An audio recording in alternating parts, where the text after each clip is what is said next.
नमस्कार. संपादक भाई जगन्नाथ ओवाळ यांच्या रायगड तडाखा न्यूज मध्ये मी न्यूज ब्युरो चीफ राजशेखर परब आपल्या सर्वांचं पुन्हा एकदा मनपूर्वक स्वागत करतो.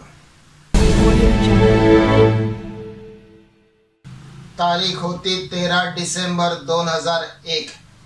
13 डिसेंबर 2001 रोजी लष्कर-ए-तोयबा आणि जैश-ए-मोहम्मद या दोन आतंकवादी संघटनांनी भारताच्या पार्लमेंट हाऊसवर आतंकवादी हमला केला होता आणि या आतंकवादी हमल्यामध्ये 14 जवान शहीद झाले होते तर एकूण 18 जवान गंभीररित्या जखमी झाले होते. यानंतर पार्लमेंट हाऊसच्या सिक्युरिटी सिस्टीमला म्हणजे सुरक्षा व्यवस्थेला घेऊन सर्वच मीडिया गरळ ओकू लागलं होतं.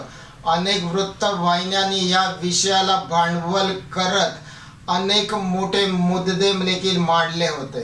2001 साली पार्लमेंट हाऊसवरती झालेल्या आतंकवादी हमल्याचा विषय थंड होतो न होतो तोपर्यंत पुन्हा एकदा 2003 साली पार्लमेंट हाऊसची सुरक्षा व्यवस्था ही मीडियाच्या निशाण्यावरती आली होती. 2003 साली मात्र कुठचा आतंकवादी हमला झाला नव्हता, परंतु एका वृत्तवाहिनीच्या माध्यमातून पार्लमेंट हाऊसची सिक्युरिटी सिस्टीम म्हणजे सुरक्षा व्यवस्था किती कमकुवत आहे हे दाखवण्यासाठी एक स्टिंग ऑपरेशन केलं गेलं होतं. या ऑपरेशनमध्ये हुबेहूब शत्रुघ्न सिन्हा यांच्यासारखेच दिसणारे बलबीर सिंग राजपूत यांचा वापर केला गेला होता. कारण 2003 साली बॉलिवूड स्टार शत्रुघ्न सिन्हा हे भारतीय जनता पार्टीचे खासदार म्हणून पार्लमेंट हाऊसमध्ये होते. शत्रुघ्न सिन्हा यांचे डुप्लिकेट बलबीर सिंग राजपूत म्हणजे शत्रुघ्न सिन्हा हे अगदी तंतोतंत शत्रुघ्न सिन्हा यांच्यासारखे दिसत असल्या कारणाने पार्लमेंट हाऊसमध्ये त्यांना कोणीही ओळखू शकलं नाही.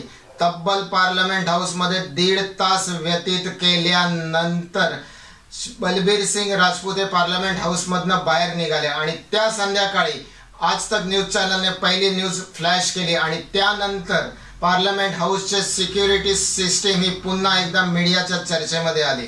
आज या संदर्भातच संपूर्ण माहिती जाणून घेण्यासाठी आम्ही शत्रुघ्न सिन्हा यांचे डुप्लिकेट शत्रुघ्न सिन्हा यांची मुलाखत घेतलेली आहे. हे स्ट्रिंग ऑपरेशन केल्यानंतर बलबीर सिंग राजपूत म्हणजे शत्रुघ्न सिन्हा यांच्या जीवनामध्ये एक खूप मोठा बदलाव आला आणि त्या संदर्भातच जाणून घेण्यासाठी आज आम्ही शत्रुघ्न सिन्हा यांची मुलाखत घेतलेली आहे. तर आपल्यासमोर सादर करीत आहोत शत्रुघ्न सिन्हा म्हणजेच बलबीर सिंग राजपूत यांची मुलाखत. नमस्कार मित्रांनो, रायगड तडाखा न्यूजमध्ये आज आपल्यासाठी खास व्यक्तींना आम्ही आमंत्रित केलेलं आहे आणि आपल्याला बघूनच अंदाजा आला असेल की कोण असतील. तर यांची सर्वप्रथम आपल्याला ओळख करून देतो.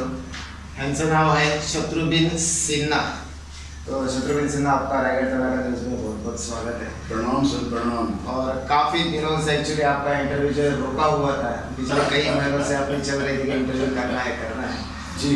तो आज मुहूर्त निकला है.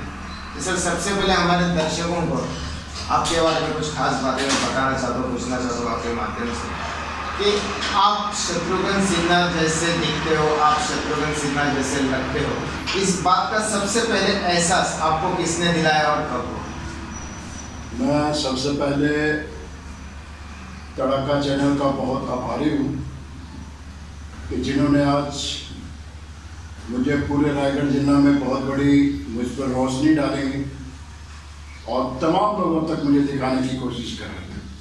मैं अपना परिचय देने से पहले मैं कुछ रायगढ़ जिला के बारे में थोड़ा सा कहूँगा. जरूर, अगर आपकी इजाज़त. जरूर. जय भीम, जय महाराष्ट्र. महाराष्ट्राचे आराध्य दैवत श्री छत्रपती शिवाजी महाराज, तसेच रत्नों में से भारी रत्न बाबा साहेब अम्बेडकर जी के चरणों को वंदन करते हुए आप सबका चाहता शत्रुघ्न सिन्हा रायगढ़ जिला के सभी भाई और बहनों को शुद्ध 2 हाथ जोड़कर प्यार भरा प्रणाम. नमस्कार, राम राम, सत श्री अकाल, वणक्कम, जय राम जी की आदाब, प्यार भरा सलाम. तो सर, पहले मेरा जो सवाल मैंने पूछा आपसे कि आप शत्रुघ्न सिन्हा जैसे दिखते हो, इस बात का एहसास आपको कब हुआ? लगभग उस वक्त आपकी उम्र क्या थी? ये सर बहुत पुरानी बात है भरत जी। 1964 में मैं एक फैक्ट्री में काम पे लगा था, जिस फैक्ट्री का नाम था क्रॉम्पटन मिल्स। और वहाँ से 67 में कुछ लोगों ने मुझे छेड़ना शुरू कर दिया कि भाई आप शत्रुघ्न सिन्हा के जैसे दिखते हो। 1967 में? जी जी। मैं पैदा भी नहीं हुआ दोस्तों। तो मैं हंसकर समय को गुजार डालता था, चला जाता था। लेकिन इसी तरह हमेशा मेरे साथ होने लगा। वो कह रहा है, वो कह रहा है, कुछ कंपनी के लोग कह रहे हैं। फिर मैंने एक दिन अपने आईने में अपनी शक्ल को देखा। भाई लोग घोड़ा हो तो घोड़ा बोलते हैं, गधा क्यों नहीं बोलते मुझे? तो मैंने कहा कि आखिर शत्रुघ्न सिन्हा है कौन? फिर उस वक्त जमाना कुछ और था, फिल्में वगैरह उतनी मतलब आज की तरह पाबंद नहीं थी। और मेरी पगार थी सिर्फ 12 ने पगार थी। 12 ने? जी। महीने के मुझे 35 रुपए मिलते थे। ओके। और मैंने एक मेले में वो भैया लोग आते थे फिल्म दिखाने के लिए। जी जी, आओ आओ देखो धर्मेंद्र आया, आओ आओ देखो ये आया। तो मैंने कहा भैया इसके अंदर शत्रुघ्न सिन्हा है क्या? बोले हाय हाय। बोला कितने पैसे? बोले 1 पैसा। तो मैंने तांबे का लाल पैसा उनको दिया और फिर मैंने बैठ के झाँक कर देखा, देखो देखो देखो शत्रुघ्न सिन्हा आया। हम लोग को भगाना मत, मुझे बराबर देखने। तो उस वक्त शत्रुघ्न सिन्हा जी बहुत लंबे से पतले से थे, एक हाथ टेढ़ा, एक पैर टेढ़ा। मैंने कहा ये कैसा कलाकार है? तो वो देखने के बाद मेरे दिमाग में एक बहुत अच्छी चीज़ सी बैठ गई। भाई कॉपी करना है तो दिल से करो, अगर पाँव में घुंघरू बांध दीजिए तो फिर शर्माना किस बात का? तो मैंने फिर वहाँ से शुरू कर दी, करना शुरू कर। दिमाग में कहती है बेटा तू पागल हो गया क्या? मैंने कहा नहीं माँ, वो शत्रुघ्न सिन्हा जो है ना वो ऐसे ही है। अच्छा तू अच्छे भले हाथ पैर को खराब कर, ये रोटी ले जा, काम पे जाते। तो मैं हंस के चला जाता था। लेकिन समय बीतता गया और जब परिवर्तन होने लगा तो मुझे लगा कि अब मुझे कुछ करना चाहिए। तब 1969 में मैंने रिकॉर्ड डांस करने शुरू कर दी। जी। तो मैंने उनकी एक फिल्म देखी थी कि समझौता गमों से कर लो। ये गाना अनिल धवन जी ने किया हुआ था और मैंने कहा अगर ये गाना तो बहुत साइलेंस है, अगर शत्रुघ्न सिन्हा जी करेंगे तो किस आधार से करेंगे? ये मैंने घर में प्रैक्टिस करना शुरू कर। जब ये 1-1.5 साल में इम्प्रूव गाना हो गया तो मैंने कहा भैया आज गणपति महाराज जी आए हुए हैं, चलो आज के दिन से शुरुआत करते हैं। तो मैंने उसकी शुरुआत कर दी। तो मुझे पूरे प्रोग्राम के अंदर 5 रुपये नाइट मिली और 3 रुपये मुझे बख्शीश मिले। क्या बात है? बोला भाई वाह, उस जमाने में। तो मैं बहुत खुश हुआ और मैं इतनी खुशी से मैं अपने घर पे आया सुबह 4 बजे। मैंने कहा माँ तू पहले काम कर, घर का राशन भरा ले।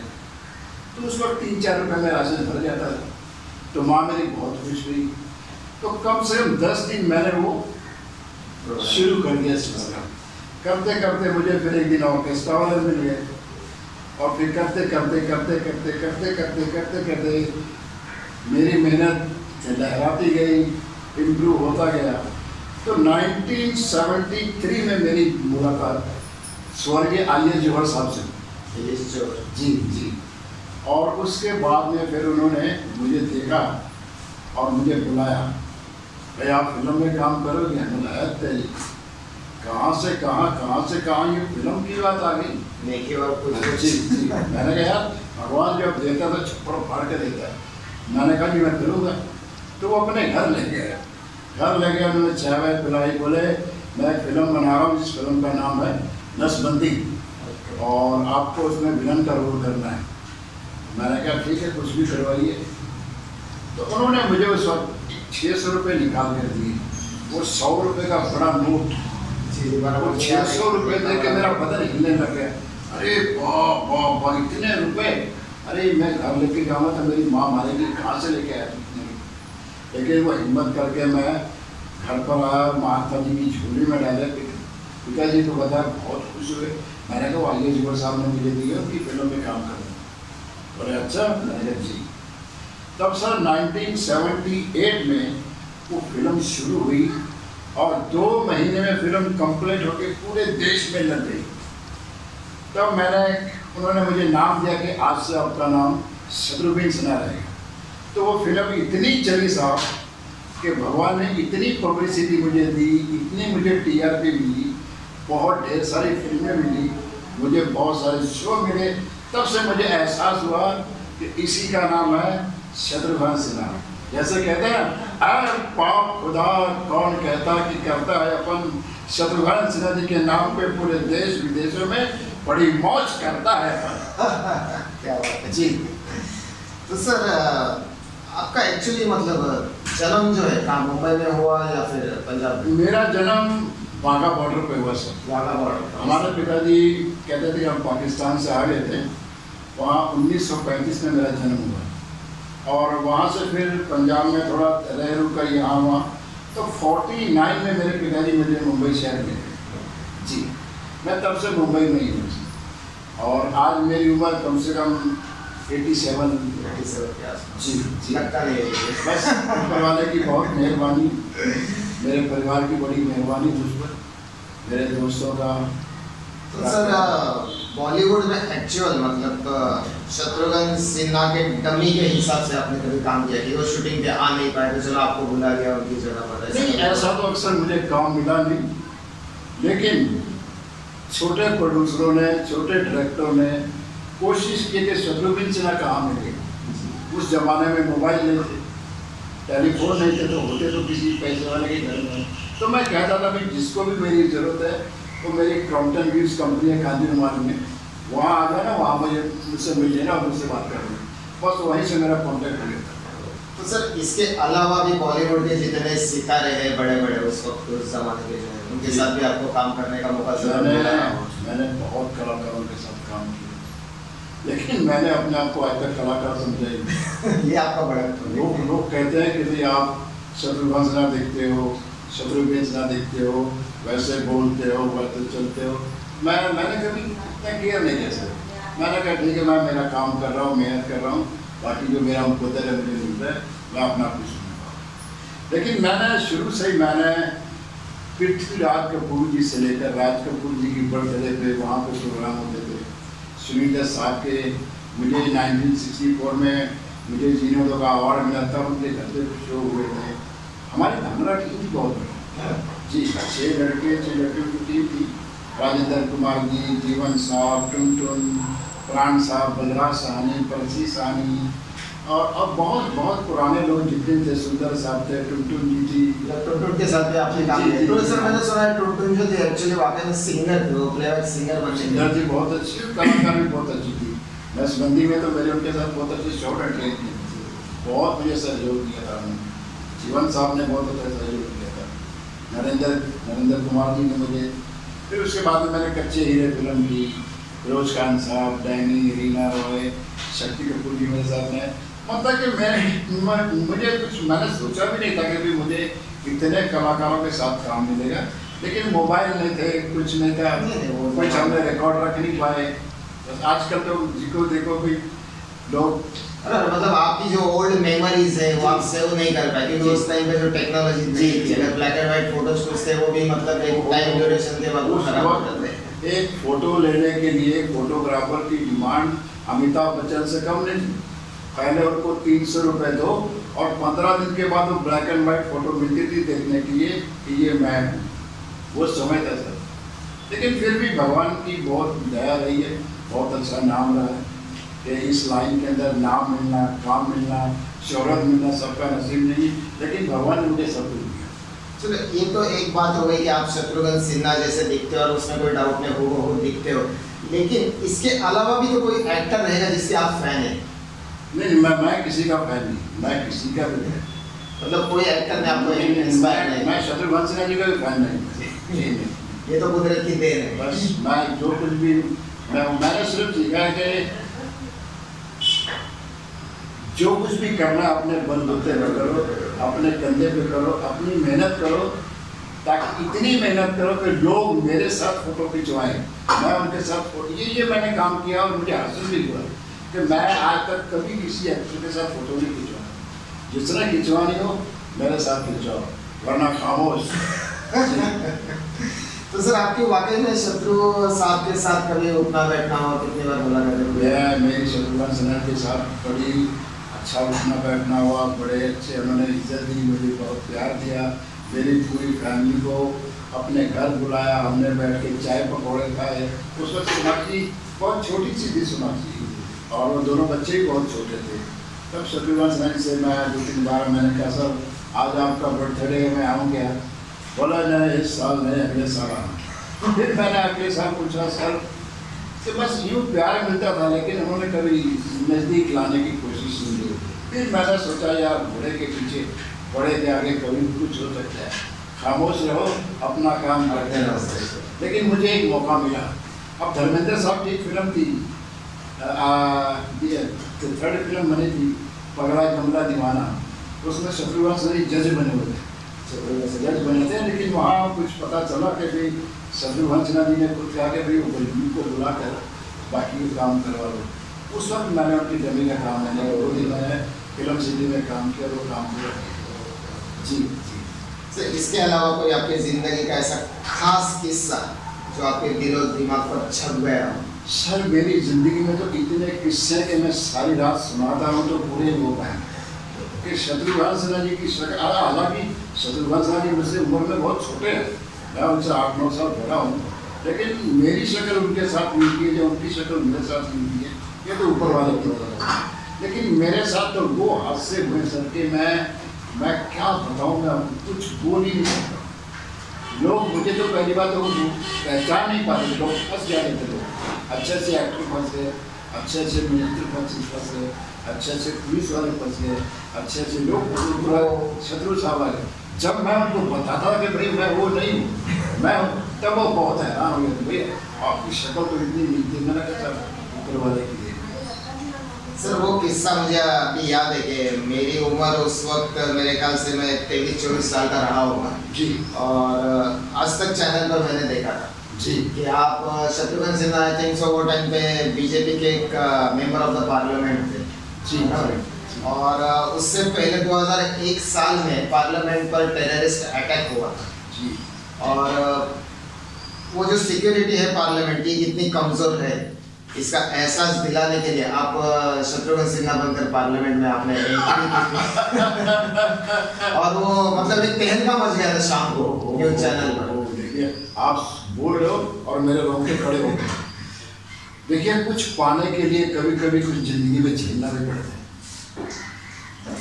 इज्जत अच्छे रास्ते से भी आती है और बुरे रास्ते से भी आती है। लक्ष्मी अच्छे रास्ते से आती है बुरी, लेकिन उसको संभालने वाला चाहिए। अगर हमने उसको हरा जगह में डाल दिया तो जो आई वो भी चला जाएगा। तो ये बहुत बहुत नसीब उस कलाकार की होती है कि जो एक रात के अंदर फेमस हो जाना, वर्ल्ड में नाम हो जाना, ये सबको नसीब नहीं होता है। मतलब वो शाम ऐसी थी कि पूरा हिंदुस्तान टीवी पर सिर्फ आप ही का चेहरा देख रहा था आज तक के माध्यम से। और एक मतलब मेरे ख्याल से बहुत बड़ा स्ट्रिंग ऑपरेशन था वो, ऐसा ऑपरेशन आज तक इंडिया में किसी ने किया नहीं। रब साहब मैं आपको हकीकत में बताता हूँ कि अटल बिहारी वाजपेयी जी प्रधानमंत्री थे और बहुत इज्जत थी, बहुत प्यार था, लोगों में बहुत खुशहाली थी बीजेपी के बारे में।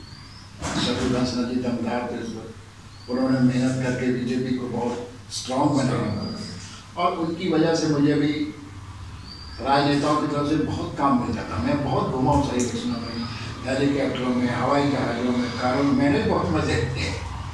और ऐसे ही मैं एक दिन हरिद्वार में मेरा शो था, ऋषिकेश में मेरा शो था, तो वहाँ आज तक वाले आए हुए थे और उनकी एक आवाज़ थी कि दुनिया का सबसे तेज चैनल आज तक सही बात। तो उन्होंने मुझसे संपर्क किया कि शत्रु साहब मैं खामोश कौन है बे? बोले जी मैं राहुल कंवल बोल रहा हूँ। मैंने बोल बेटा बोल। बोले सर आपकी उम्र क्या? मैं कहता होगी 70-72 साल की मेरी उम्र होगी इस वक्त। तो बहुत हैरान है, बोले सर आप इतनी उम्र होगी आप दिखते नहीं। मैं कहा ऊपर वाले से पूछोगे, अच्छे काम का अच्छा रिजल्ट है और बुरे काम का बुरा रिजल्ट है। ना मैं शराब पीता हूँ, ना मैं तम्बाकू खाता हूँ, ना मैं मेरे नशे वाली मुझ में कोई बात ही नहीं है। मिठाई बहुत खाता हूँ, दूध घी बहुत खाता पीता हूँ और लोगों का प्यार भी बहुत खाता हूँ। बस बाकी जो मुझे मेरी मेहनत का पैसा मिलता है वो प्यार से खाता हूँ। तो बोले सर कल एक शूटिंग करनी है। मैंने कहा शूटिंग करनी है? मैं कहा किस बात की? बोले सर एक गार्डन में शूटिंग करनी है। मैंने कहा अच्छा। तो मैंने कहा कि उसके रुपये कितने मिलेंगे? तो उन्होंने कहा कि भाई रुपये तो नहीं मिलेंगे, आपको पब्लिसिटी इतनी मिलेगी कि आप झेल नहीं पाओगे। मैंने कहा और क्या झेलना बाकी रहेगा भाई, अभी तो इतने सालों से मैं झेल रहा हूँ, क्या क्या झेलना। तो ये हरिद्वार में मैंने गंगा माई के चरणों में खड़े रहकर दूध बहाया, गुलाब के फूल बहाए और वहाँ मैंने एक वर मांगा कि हे गंगे माई, मैं इस भूमिका को आज कम से कम 30 साल से कर रहा हूँ कि मैं दुनिया जगत के अंदर मुझे लोग कैसे पहचानेंगे और कब पहचानेंगे, मेरा कब नाम होगा, मेरी वाह कब होगी। मैंने कहा अम्बे गंगा माई कब से ये तो मेरा तो काम कर देगी, कह के मैं नमस्कार कर दिया। और उसी दिन देखिए आज तक वालों से मुलाकात हुई, उनका फ़ोन आया, मुझसे बात हुई। दूसरे दिन फिर मैं उनके स्टूडियो में पहुंचा, उन्होंने पूरा स्टूडियो दिखाया, जूस वगैरह पिलाया। फिर मैंने देखा भी आप भगवान से कम नहीं हो, इतना बड़ा स्टूडियो, इतने लोग काम करते हैं, आप कहाँ की खबर कहाँ दिखाते हो, आप भगवान से कम नहीं हो। तो उन्होंने कहा सर एक 2000 रुपये लो, कनॉट प्लेस से आप कुर्ता पजामा खरीद लो, कल हमारी गाड़ी आपको लेने की होटल में आएगी। तो मैंने कहा ठीक है सर। सुबह उठे, नहाए धोए, मैं अपना पजामा कुर्ता, मतलब आपको एक्चुअली पता नहीं था कि होने वाला क्या है? मुझे कुछ प्लान पता ही मुझे इसके बारे में मुझे कुछ खबर भी नहीं। हालांकि दिल्ली में मेरे बहुत से लोग हैं, मेरे बहुत से रिश्तेदार हैं, आर्मी में है, नेवी में है, बड़े बड़े बिजनेसमैन हैं, बिल्डर। तो जितने भी पहाड़गंज में जितने भी होटल वाले हैं सब मेरे मित्र हैं, क्योंकि मैं हमेशा में वही रुकता, मेरा वो अड्डा बन गया था होटल कि वहाँ चले। पूरी दिल्ली में खबर फैली कि शत्रु भाई मुंबई से आ गए हैं, तो सब ऑर्केस्ट्रा वाले मुझे वहीं से पकड़ लेते थे। अब उसके बाद में फिर हुआ कभी सुबह में बैठा होटल में और उनकी गाड़ी आई, सफ़ेद गाड़ी, लाल बत्ती लगी हुई। तो ड्राइवर आके शत्रु साहब चलिए गाड़ी आ रही है, खामोश। अरे पुलिस वालों की गाड़ी है कि? बोले नहीं सर ये तो आज तक वालों की गाड़ी। अरे बोला ऊपर लाल बत्ती लगी भाई मेरे, कोई पुलिस वाले ना पकड़े, कोई बाहर वाले नहीं पकड़ गए यार। बोले नहीं साहब वो तो उनका हमेशा वही काम है उनका। तो फिर मुझे होटल वाला कहना कि शत्रु भाई यार इतने बड़े लोग तुम्हारे पीछे हैं, क्या शूटिंग करके आ जाए। तो सब लोग उस गाड़ी में बड़े रुबाब से बैठे, वाइट गाड़ी, वाइट वाइट वाइट। मैंने कहा यार जिंदगी में मैं ऐसी गाड़ी कभी करी। तो मैं बड़े शान से उस गाड़ी में बैठ गया और गाड़ी चली और आज तक वालों के ऑफिस में झंडे वाला के वहाँ पहुँची गाड़ी। तो एक बार बड़ी कैमरा कूलर लेके बैठे थे सब, शूटिंग वूटिंग, मुझे टीका वीका लगाया, हाथ पहना है, अच्छी मुलाकात हुई मेरी। और बोले चलिए साहब। तो जब मैंने देखा कि रोड के ऊपर 2-4 गाड़ियाँ मेरे आगे चल रही, आगे पीछे 2-4 गाड़ियाँ पीछे चल रही और बीच में मैं बैठा हूँ। मैंने कहा तो मंत्री से भी काम नहीं बेटा, मंत्री तो तू बनेगा नहीं, लेकिन मजा ही लेगा। तो मैं चला और फिर उन्होंने मुझे मोबाइल दिया था, कुछ दिक्कत हो गई थी इस मोबाइल पे मुझसे बात करना।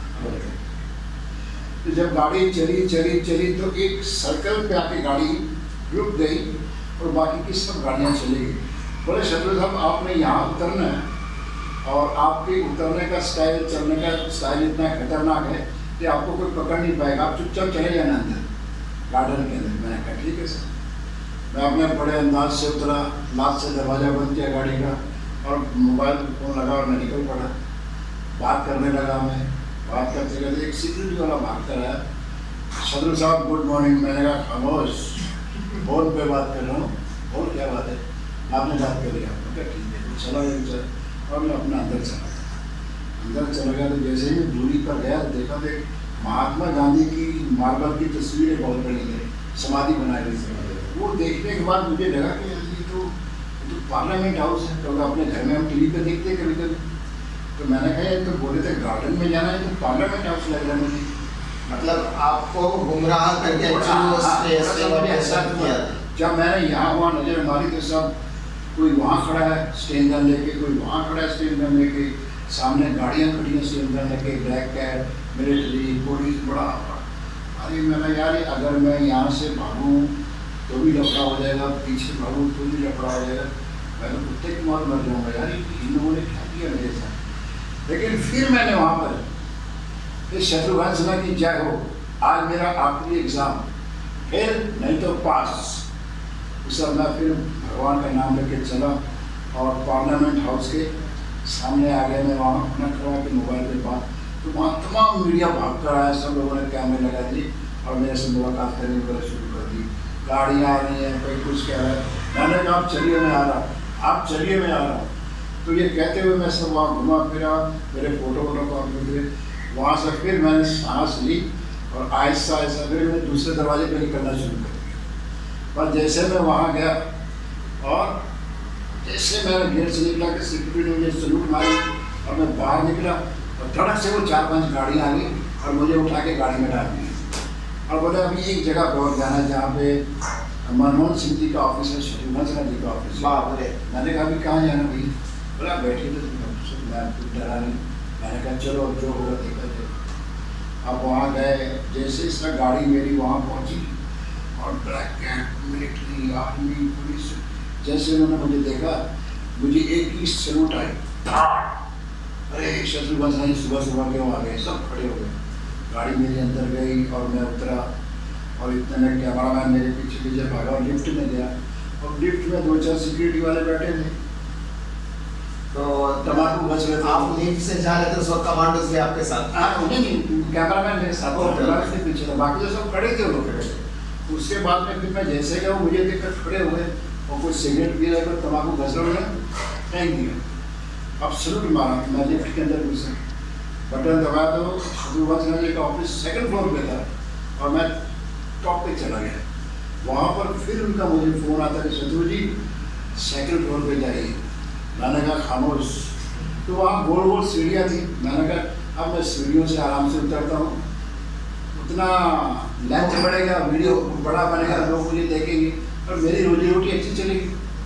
अब मैं आराम से वहाँ पे उतर रहा हूँ। शत्रुघ्न सिन्हा जी के ऑफिस में गया, देखा, परेड को नमस्कार किया। वहाँ से मैं वापस आया, नीचे उतरा, नीचे उतर के फिर देखा तो सब मिलिट्री मुझे देख के खड़ी हो गई। फिर ड्राइवर गाड़ी लेकर आया, मैं बैठा और गाड़ी में बैठ के मैं चला गया। मतलब पार्लियामेंट हाउस में जाकर आप शत्रुघ्न सिन्हा के ऑफिस में शत्रुघ्न सिन्हा बनकर जाकर घूमकर भी आ गए? नहीं, बनकर नहीं, मैं जो था मैं था। हाँ, मैंने कोई बाल नहीं लगाया, मैंने जो भगवान ने मुझे कोई कुछ नहीं। मतलब सिक्योरिटी आपको कहीं से भी गेज नहीं कर पाएगी, शत्रुघ्न सिन्हा नहीं है करके। उसके बाद में मैं वहाँ गया, बहुत खुश हुए, इतने मुझे कोई उठा रहा है, कोई चुप रहा है, कोई मिठाई खिला रहा है। शत्रु साहब आपने तो वो काम कर दिया कि जो वर्ल्ड में कोई कर नहीं सकता। मैंने कहा भाई शूटिंग तो मैंने की, मैंने बोला कितना बड़ा शेर मार दिया।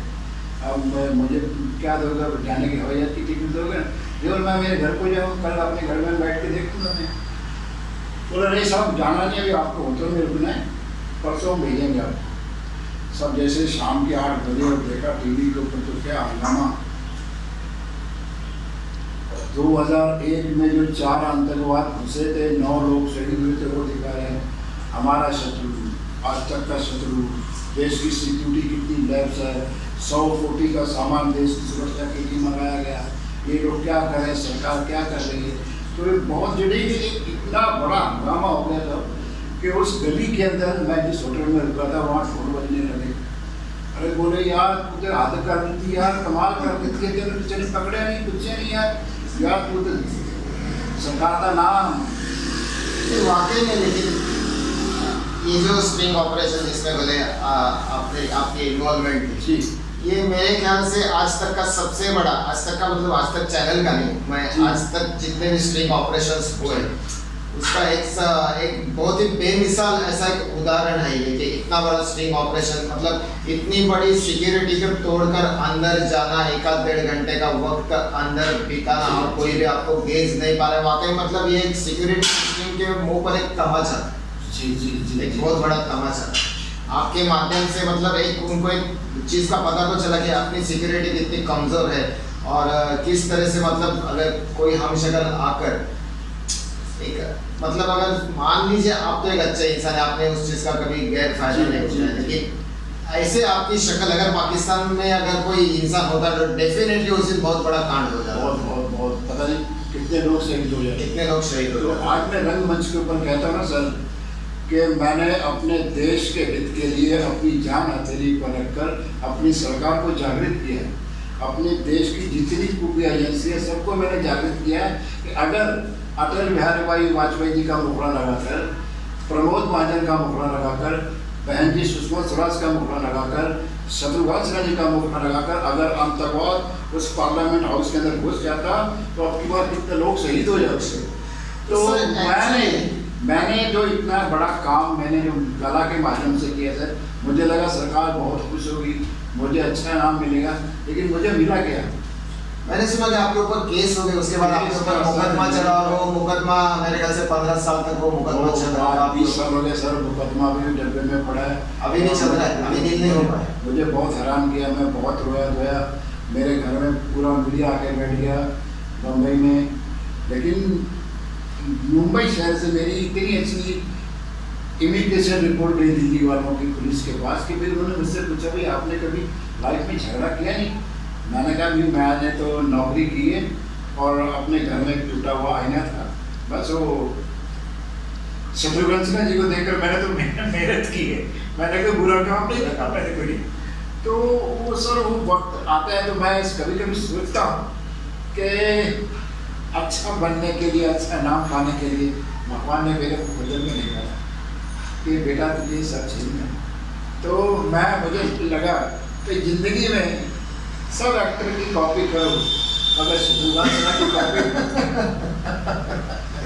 एक्चुअली मैं आपका इंटरव्यू लेने से पहले एक महीने भर से काफ़ी अरसे से गूगल पर आपके बारे में पूरा पढ़ रहा था, सारे रिपोर्ट्स हर चैनल पे। उस जमाने में तो मतलब वीडियोस सेव उतने हो नहीं पाते, फिर भी यूट्यूब पर जाकर कुछ अलग अलग चैनल्स ने आपके बारे में जो कुछ मतलब बताया कि वो जो स्ट्रिंग ऑपरेशन था उसके बाद में आप काफ़ी मुसीबत में आ गए और उस वक्त आपके सपोर्ट में कोई खड़ा नहीं हुआ और आपने काफ़ी तकलीफें झेली, आज तक वाला भी अपने हाथ उठा दिए। मेरे घर पे 2 बार पुलिस पकड़ने के लिए आई, मुझे आज तक वालों ने कभी दाद नहीं दिया। आज तक वाले क्रैश हो गए, हाईकोर्ट से वो खारिज हो गए और पूरा मुझे गले का बकरा बना दिया और मुझे तब हार्ट अटैक हो गया, फिर मेरा बाईपास हो गया, फिर मेरा 4.5 लाख रुपया खर्चा हो गया। तो हमारी इंडस्ट्री के जॉनी लीवर साहब ने मेरी बहुत मदद की और उन्होंने मेरा ये खर्चा किया, ऑपरेशन करवाया।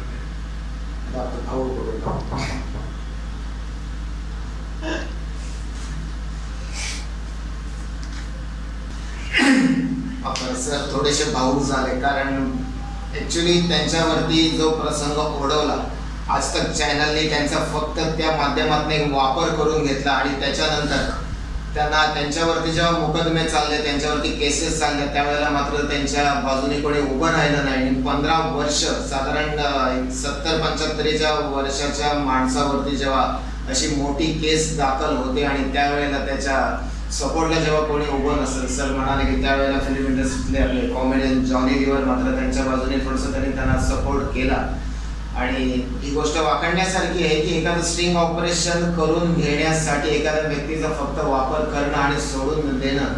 एक्चुअली सर वैसे देखने जाओ तो आपने तो कोई गलत काम किया नहीं था, भारत सरकार ने वैसे चाहे तो आपका सत्कार करना चाहिए था एक्चुअल में कि आपने इतनी बड़ी चीज जो है हमारे निदर्शन में ला कर दी। आपका उल्टा सत्कार नहीं सम्मान करके आपको कोई अच्छा सा अवार्ड देना चाहिए था, बल्कि वो आपके ऊपर केसेस लग गए। तो उस वक्त अटल बिहारी वाजपेयी प्राइम मिनिस्टर थे, उनसे कुछ बात हो पाई थी क्या? उनका संदेश आया था कि भी आपको बुलाना चाहते हैं, लेकिन बीच में कुछ ऐसी बातें हो गई कि किसी ने रुकवा दिया सब। अच्छा, सब रुकवा कि छोटे आदमी को छोटी जगह पर रहने दो। अच्छा, ये बड़े लोगों की बहुत खतरनाक धोरण है। कोई गरीब कलाकार या छोटा कलाकार इतने बड़ी स्टेज को करना आ जाए ताकि मेरी और वाह हो जाए। लेकिन उसके बाद में पार्लियामेंट हाउस के अंदर शत्रुघ्न सिन्हा जी का बहुत लोगों ने हंसी मजाक। तो शत्रुघ्न सिन्हा जी की क्या रिएक्शन थी? वो न्यूज जब फ्लैश हो गया शाम को 8 बजे, वो तो मुझे आज तक पता नहीं चला कि उनका क्या रिएक्शन हुआ है, कि ना उन्होंने मुझसे पूछा और ना मैं वहाँ तक जाने की मैंने कोशिश की है। बाकी मैं बहुत आभारी हूँ भारतीय दलित साहित्य अकेडमी का, जिन्होंने काल कटोरा करने में मुझे नेशनल अवार्ड दिया और 1.25 लाख का चेक दिया। उसके बाद में समाज के लोगों ने मुझे बुला कर बहुत सम्मानित किया। मुंबई से हमारे स्वर्गीय सेना प्रमुख बाला साहेब ठाकरे जी ने बुलाकर मुझे सम्मान दिया और मुझे महाराष्ट्र गौरव दिया। और फिर अमरावती से मुझे महाराष्ट्र रत्न अवार्ड मिला। समाज के लोगों ने बुला कर बहुत सम्मानित किया मुझे। लेकिन आज मैं देश के अंदर देख रहा हूँ कि जो लोग गलत काम करते हैं उनकी कितनी वाह हो रही है, उनको कितनी पब्लिसिटी मिल रही है, और लोग कैसे कैसे समाज के लोग खड़े रहते हैं, कितने पार्ट। लेकिन उस वक्त किसी ने सोचा नहीं कि एक गरीब कलाकार ने अपने देश के हित के लिए इतना बड़ा काम किया है कि कोई उसकी मदद करे। हमारी इंडस्ट्री के लोगों ने किसी ने पूछा नहीं सर, लोगों ने मजाक बना दिया उसका। आप मुंबई में देखे, सब पर बैन हुई थी वो टाइम मुंबई में थे, तो बाल ठाकरे का क्या रोल था? वो आपकी पीठ के साथ सपोर्ट खड़े थे क्या? नहीं, मुझे बहुत इतना प्यार दिया, अवार्ड दिया मुझे। बोले तू एक काम कर शत्रु, तू मला भेटेला कधी पण ये, तुझ्यासाठी द्वार माझे उघडे, तुला कोण रोकणार नाही। और मैं उनके घर में हमेशा उनको मिलने जाता था और हमारे मित्र थे। और दूसरी बात, मैं मुंबई पुलिस के साथ 40 साल से जुड़ा हूँ। हमारे एक बहुत अच्छे मित्र हैं, भाई कहिए या पिता के समान कहिए, कुछ भी कहिए, वो है सुदेश सिंह पाड़गी। इन्होंने मुझे बहुत हिम्मत दी और 40 साल से मैं उनके साथ जुड़ा हूँ। और आज भी वो रिटायर हो चुके हैं, लेकिन पुलिस डिपार्टमेंट में किसी भी बात की कुछ हो, वो मुझसे जरूर पूछते हैं। जब लोग आते जाते हैं, मैं उनकी, और अगर मैं उनसे कुछ कह भी दूँ तो सर तो फटाफट फ़ोन करके उस बात को लिखवा लेते हैं। चलिए सर, आपके साथ जो कुछ भी हुआ, आपके साथ जो नाइंसाफी हुई, आज हमारे चैनल के माध्यम से आज हम लोगों तक उस बात को, उस वाक़ये को जी, और सरकार के उस धोरणा को, जो भी गलत धोरणा सरकार ने रखी आपके बारे में, उन सारी तमाम चीज़ों को आज रायगढ़ तड़ाका के माध्यम से हम पूरे रायगढ़ जिले के लोगों तक उसको पहुंचा रहे हैं।